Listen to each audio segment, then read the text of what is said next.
Okey, Assalamualaikum guys. Saya AD. Belakang saya ni Lexus RX 300 yang menggunakan elektronik absorber dah settle masalah absorber yang lembut dan berbuai tu. Jadi hari ni saya nak bercerita tentang sebuah kereta yang ramai orang pakai, iaitu Nissan Serena C27. So owner datang daripada KL juga. Dia cakap bawa kereta ni memang berbuai-buai.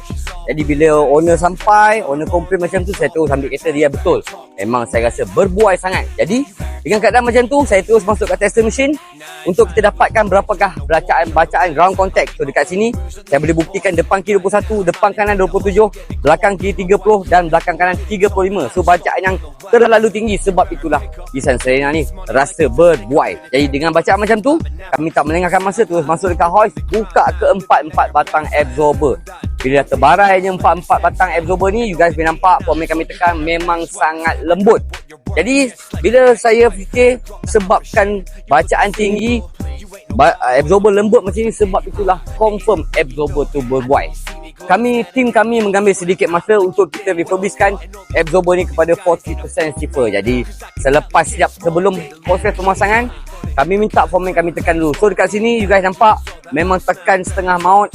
Tetapi jangan risau, comfort you guys takkan hilang sebab kita custom absorber ni, kekerasan dia tu mengikut keberatan kereta. So selepas semuanya dah perfect, barulah kami mulakan proses pemasangan.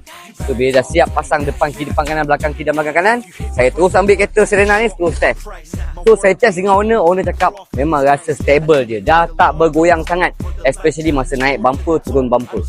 Jadi belum confirm lagi, saya terus masuk ke tester mesin, dapatkan bacaan ground contact. So dekat sini, depan kiri 17, belakang kiri 14, depan kanan 14, belakang kiri 15, belakang kanan 14. So 17, 14, 15, 14.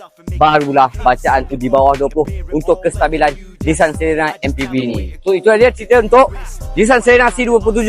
So kepada you guys kat luar sana yang menggunakan MPV, tak kisah apa jenis model, Serena ataupun Alphard, Bellfire, Grand Ace, ada masalah berbuai, bawah rasa pening, terselesaikan. Cara dia, you guys kena masuk dekat link bio saya ataupun di depan ni, pastikan sama dengan link bio. You guys selamat untuk berurusan dengan saya, insyaAllah.